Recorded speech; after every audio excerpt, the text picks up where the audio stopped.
Peace, family. We back up in this thing with another video. Hope y'all been taking care of yourself. Today, this for all the weed smokers, man.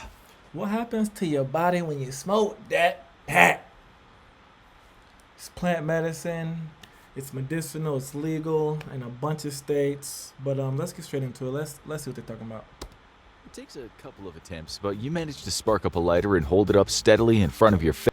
Let's get this all right. It takes a couple of attempts, but you manage to spark up a lighter and hold it up steadily in front of your face to light up a joint. A familiar woody smell fills the room and drifts out of your window on the afternoon breeze. You blink, steady yourself, inhale deeply, and fill your lungs up with warmth. But what happens next? Chemically speaking, biologically speaking, what is it about this little green plant that gets millions of people around the world to flock to it? How long has humanity been consuming it? And what exactly is it doing inside your body, inside your mind? To start, let's have a look at the chemical composition of the cannabis plant itself, rolled up in a joint in your hand. Native to Central and South Asia, the cannabis plant today is so popular, it's now grown to be a global economy of its own. From small-scale rural farming operations all the way through to drug super labs, including any number of illegal weed farms somewhere in the middle. Experts believe that there are well over 700 different strains of cannabis currently on the market, and this number seems only set to increase.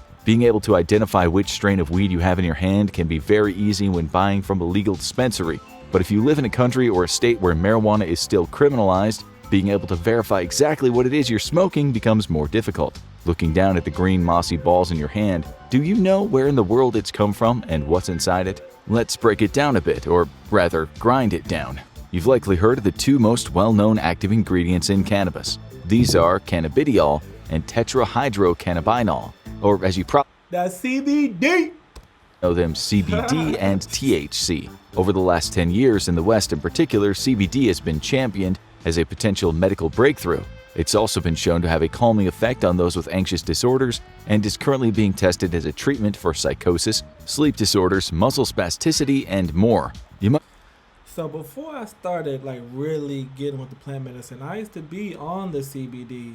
I used to be on it. Then I was like, if the CBD making me feel calm, relaxed, I used to hit it before I had to go to work. I used to feel legit relaxed. And then I was like, well, if the CBD do this, what do we do? I'm trying to see what that be like out there. And then I end up getting scoliosis, and then the rest is history.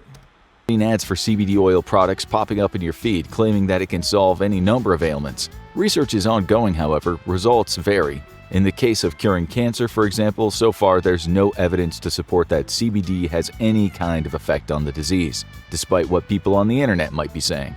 So, you smoke CBD to get high, right? No, CBD is usually extracted as an oil, and on its own it will not get you high. But it's still psychoactive, meaning it alters your mental state, typically leaving you feeling more calm and mellow. The feeling of being high comes from the main active component in marijuana, THC. Typically found in much greater quantities than CBD, THC can have a powerful psychoactive effect. To see what that means in practice, let's follow it as it enters the human body. You take in a deep breath of that joint and let the smoke fill your lungs. In this example, you're going to be our test subject, and you will be smoking weed. Smoking is one of the most direct and quickest ways to get high. This is because the smoke need a from your blunt right burning now. marijuana contains high levels of THC. The smoke is then inhaled, filling your lungs. At this point, you might experience some irritation, manifesting in the iconic smoker's cough from introducing an alien substance into your lungs. This, however, is not unique to smoking weed, as you're likely to see the same from people smoking or vaping conventional tobacco. The lungs are designed to quickly and efficiently transfer oxygen into the bloodstream when we breathe. Therefore, they have the capacity to take in large quantities of gas in one breath and get any number of elements or compounds from that gas into our bloodstream, and fast. The lungs aren't just empty chambers, they're full of tiny little air pockets called alveoli. The average human adult has roughly 480 million alveoli in their lungs. So something that just sticks out to me. When it comes to the human body, we have so many million, trillion, billion of everything. And I just be like, that's a lot of influence, and that's also a lot of power. If y'all ever watched The Matrix, Morpheus was telling Neo how every human is like a human battery. Because all of our cells, each cell emits like 0.01 volt or some shit, but it's like We can think of how many cells we got. Be the fucking Big Bang. Constituting about 1,500 miles of airways. That's the equivalent of driving from Miami to New Hampshire for our American viewers, or Madrid to Copenhagen for our European viewers. For everyone else, it's roughly 13,636,363.6 bananas lying end to end. Anyway, back to your lungs. In each alveolus, the THC from the smoke is transferred directly into your bloodstream, which then carries it all over your body, including to the critical area, your brain. As a result, it often only takes a matter of seconds for the user to start feeling the psychoactive effects of what they're smoking. So, let's crack your head open and see what's going on inside. Sorry, this might hurt a little. The THC and CBD bind themselves to receptors throughout your brain. The amygdala, for example, is responsible for anxiety, emotional responses, and fear. CBD dulls the activity in this part of the brain, but the THC component can stimulate it. While many users feel calmer after having smoked weed, others can feel a heightened sense of paranoia and worry, particularly on the come down as the calming effects of the CBD wear off. Looking at other parts of the brain impacted by the CBD, we have the basal ganglia, which is involved with motor control and planning, the neocortex, which processes sensory information, and the cerebellum, which is the center of motor control. All three of these areas are impacted by smoking weed, resulting in you feeling slower in general. Reflexes are delayed, information takes more time to process, and motor functions and speech slow down. Driving under the influence of marijuana can be very dangerous as a result. One study in the UK found that fatal accidents are 1.65 times more likely to occur when the subject is under the influence of marijuana, while another study in Canada found that accidents could be 2 to 4 times as likely. Most countries have strict laws for driving under the influence of weed, with zero-tolerance policies, made stricter by the fact that it can take over 48 hours for weed to stop showing up on a blood test. If they're testing your saliva, it can be up to 72 hours. Urine can be anywhere from 3 to 30 days, and it can even be tested in your hair follicles for up to 90 days. Fortunately, you won't find many traffic cops that are plucking out your arm hair for a routine traffic stop. However, it would be reductive to think that all weed does is dull your brain. THC is a very active component that stimulates a lot of neural activity. Colors look brighter, sounds are louder, music sounds more rich and layered. Food often tastes better under the influence of THC, giving the subject the illusion that they're really hungry. That's right, this is why so many people using cannabis experience the famous munchies, which is why having a stoner visit your home. Wait, so you don't get hungrier? The food just tastes better? That's interesting. Is potentially extremely dangerous to the state of your snack pantry and chip supply. Many people report having heightened imagination, being able to think outside the box or come up with fresh and exciting ideas. Artists all throughout history have partaken in recreational drugs in an attempt to broaden their horizons, dulling a lot of the negative sensations, such as feeling pain and anxiety, coupled with the stimulation from THC, results in feelings of euphoria. In short, you, our human test subject, have gotten high. But what does this high actually look like? Here's where it gets really interesting. Let's bandage your head up and take a look. So far, we've only focused on the THC and CBD, but there are hundreds of active components within cannabis, which vary in quantity and intensity depending on which of the hundreds of strains the user is consuming. On top of that, there's the method of consumption. While smoking or vaping gets the chemicals into the bloodstream quickly, the high only lasts around 3 hours or so. Many users instead take gummies or bake brownies and cookies. When weed is absorbed through the digestive system, it takes a significantly longer time to kick in, but when it does, the user can experience highs that go on for hours, even up to a day, as the digestive system slowly releases the chemicals into the bloodstream. All of this makes studying the effects of marijuana very difficult. As with almost any study, there are the caveats of which strain is being used, how the test subject is ingesting it, and who the test subject is. The human brain is an incredibly complex thing indeed. If you took a sample of the human brain that was the size of just 1 grain of sand, that sample would contain 100,000 neurons and 1 billion synapses. Now multiply that by 860,000 and you've got a human brain, just like the one that's sitting in your head, watching this video and feeling very smug about itself. Being able to quantify and measure exactly what's happening in an organ far more advanced and complicated than the computers we're studying it on has been a challenge in medical science for decades and will likely continue to be one for a very long time. While one individual might take one puff and spend the rest of the day feeling anxious, their elderly grandma might smoke a whole bowl and feel nothing but zen. So, for Nana's sake, is it dangerous? Well, on the whole, consuming marijuana is relatively harmless as long as you aren't driving. Hold on. Relatively harmless on the medicinal. But it's still fucking illegal though. They full of shit. Heavy machinery or performing open heart surgery, the risks of smoking the occasional joint with the right amount of weed in it are low. So, why hasn't it been legalized worldwide already? And why are there skeptics out there, including in the scientific community? As is often the case with controversial topics, a lot of the conflict comes from political and cultural differences. To tell that whole story, we need to wind all the way back to China in 2800 BC, where we find the first recorded use of marijuana in history.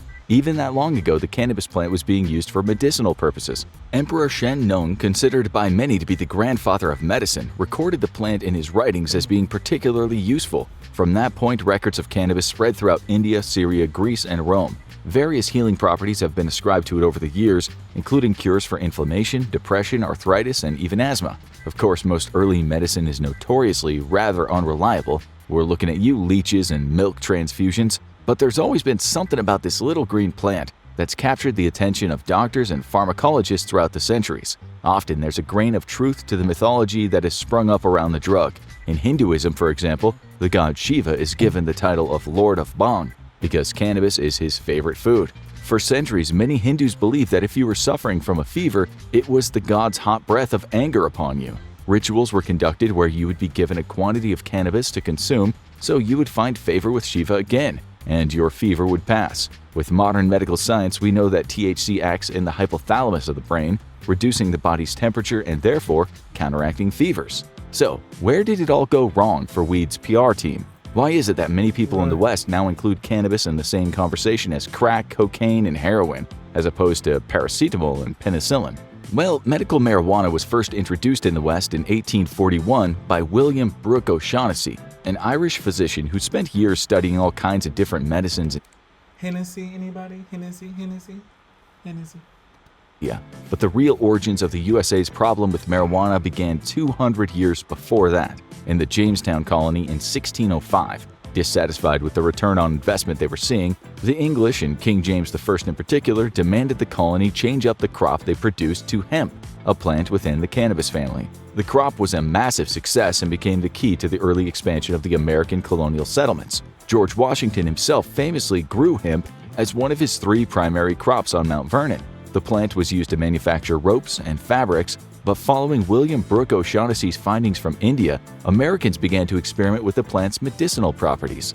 The USA was still in relative infancy, with many laws and prohibitions being established. Drug laws at the time involved labeling products as being poisons, which restricted them to being legal only if prescribed by a pharmacist. Even then, the debate about cannabis varied from state to state, with some issuing it with the poison status and others believing it was exempt from these rules. At the time, opium dens were rife across America, and alongside them a number of hashish parlors popped up in which people would smoke various forms of hemp and cannabis. By 1880, these establishments were seen as quite fashionable.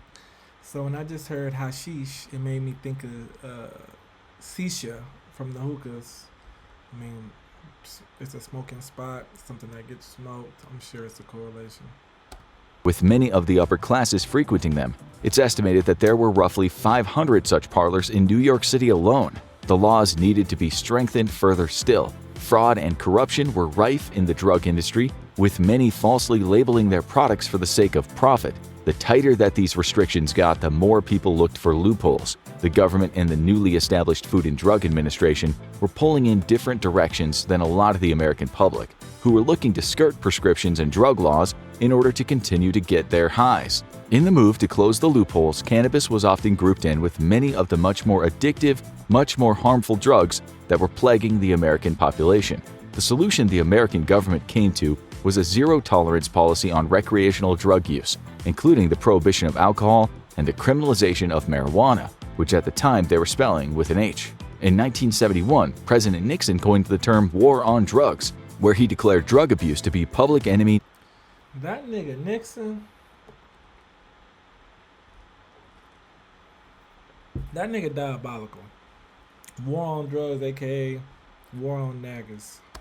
1 of the American people. The approach was incarceration with an iron fist. Possession, distribution, and consumption of banned substances would result in jail time. It's estimated that throughout this war on drugs, the USA spends roughly $51 billion annually on its endeavor to clean up the streets. To illustrate, with that money, the USA could give each Canadian citizen $1,416.67 per year just as a little thank you for being such lovely neighbors. Alternatively, they could give one lucky Canadian $1 a minute for 97,032 years. A large amount of this campaign against drugs has involved a level of fear-mongering. There's a lot of false information swirling around the world about the negative effects these drugs have. It rots the brain and causes psychosis. It's a gateway drug to stronger and more dangerous highs, and it is highly addictive. But is there any truth to any of these claims? Let's examine them one by one. Firstly, no, marijuana does not rot the brain. Rotting is the decay of dead organic material as bacteria and fungi consume it. That simply doesn't happen. However, the link to psychosis is a much more contested field, with evidence for both sides of the argument. Firstly, what is psychosis? It's a term that is thrown around a lot, especially in the world of drug use, but very rarely defined, meaning a lot of people attach their own fears, worries, and prejudices to the word. Psychosis is when someone loses contact with reality. The image of the world around them that the brain is painting doesn't match up with the objective reality surrounding them. The two main symptoms of psychosis are hallucinations and delusions, and it's important to know the difference between the two. A hallucination is when a person experiences something that isn't actually happening. Most commonly, this takes the form of hearing voices that aren't really there, or sometimes seeing things that aren't really there. In some cases, people have reported smelling, feeling, and tasting their hallucinations too, such as tasting blood in their mouth despite there being none. A delusion, on the other hand, is more abstract. It could be the feeling that you're being followed, or that there's a conspiracy in your workplace to harm you. Delusional people are often highly susceptible to conspiracy theories, as often the paranoid messaging chimes with their fearful delusions that their minds have already been generating. So, does marijuana cause psychosis? It's complicated. Let's go back to the chemicals active in your brain. We're gonna need to crack that skull open again, sorry. THC is highly psychoactive. This is where the feeling of euphoria from being high comes from. While CBD can decrease the levels of panic and paranoia in the brain, it's often present in much smaller quantities than THC, mainly as many cannabis farms compete with one another to grow stronger and stronger strains. Couple that with the fact that there are hundreds of active compounds within the cannabis plant, and it goes back to our earlier point about this being a challenging area of study. Therefore, many scientists rely on quite broad studies, taking large sample sizes of drug users and non-drug users and comparing the development of their brains over time, looking most notably at teenagers and young people. What they found is there is often a link between heavy pot smoking and psychosis.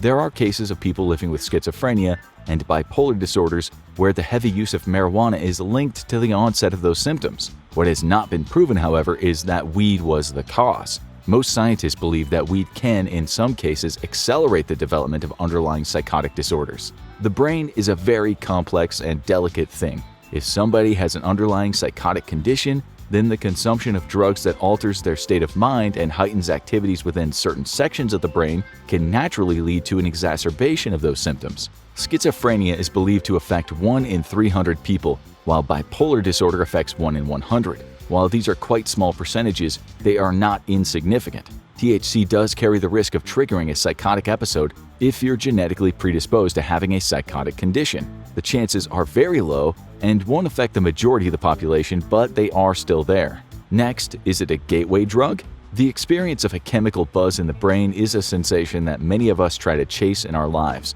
You get up and sing in a concert at your high school and you get a rush from it. You do it a second time and the high is worn off a bit. So you need a bigger crowd, and suddenly you're in a rock band on an arena tour. Chasing this type of bigger, better high is an experience we're sure many of you are familiar with. Studies have shown that in a minority of cases, the same can happen with marijuana. Usage of the drug can prime the brain, ready for more intense highs, which it then craves. This sounds bad until you realize the same thing happens with cigarettes and alcohol. Both of these demonstrate a similar connection to being a gateway drug to harder substances as marijuana. So, why are those not held up to the same level of scrutiny? One thing studies have shown is that there is a much more powerful gateway drug out there: trauma. A difficult childhood, experiencing abuse, and going through acute pain and suffering are all far more likely to result in a person developing a dependence on hard substances. Weed is often a part of that journey, but in these cases it seems to be a symptom more than the cause of the problem. But is it addictive? Let's take a similar look at this question. You wake up one morning feeling tired, so you make yourself a cup of coffee. It clears away the fog, helps you focus on your job, and gives you a little endorphin rush from a good day's work. So the next day, you do the same, and the next, until one day you run out of coffee. You look in the jar and it's empty. A storm cloud gathers over your head. You go to work with a scowl, snap at your coworkers, have a headache by lunchtime, and come home feeling miserable. What's happened here? Well, the human brain is incredibly flexible. Your brain has gotten so used to the influx of caffeine each day that it's now rebalanced the chemicals inside itself to receive that caffeine boost. It's ready and it's waiting, so when the boost doesn't come, there's now a chemical imbalance. The same thing happens with weed. If you burn one down at 420, smoke weed every day, your brain's going to be sitting there at 419 rubbing its metaphorical hands together in anticipation. Coming off weed now feels hard. You have cravings for it, you feel irritated when you don't have it. You struggle to fall asleep, you lose your appetite, and you generally have a bad time. For about 2 weeks. Then you're likely back to normal. And that's because what we've described here isn't an addiction, it's dependence. It's very common and can be broken fairly quickly. Up to 30% of weed smokers experience some level of dependence, and it can be overcome by just taking an extended break and giving your brain some rest. That said, there's a small risk of long-term addiction. People under the age of 18 have brains that are still developing. They're still growing and changing and adjusting to the world around them. Smoking weed regularly at this stage in your life could lead your brain to building itself around the expectation that it'll be receiving those chemical hits every day, which may start as a dependence and could grow to be much more deeply rooted and could result in a lifelong addiction. I didn't start smoking until I was fucking 30, so I'm good. Thing you learned from this video, it's that marijuana, much like life, is complicated. There may not always be a straight answer to every question. Anyone who tells you that something is totally amazing and has no downsides will always be lying. Even ice cream has downsides. What's important is looking at the big picture. Is weed the devil's leaf that spells the end of society as we know it? No, of course not. But neither is it a miracle cure-all drug that everyone should take on a daily basis. Now watch, what does heroin do to your body? So that was what weed does to your body when you smoke it. I want to thank all y'all guys and goddesses, kings and queens for tapping in. Like, comment, subscribe, share the video. We be giving out all kinds of information. Holistic, neuroscience, neuralistic, astronomy, zodiacs, Masonic Moors. You name it, we touching it. Peace.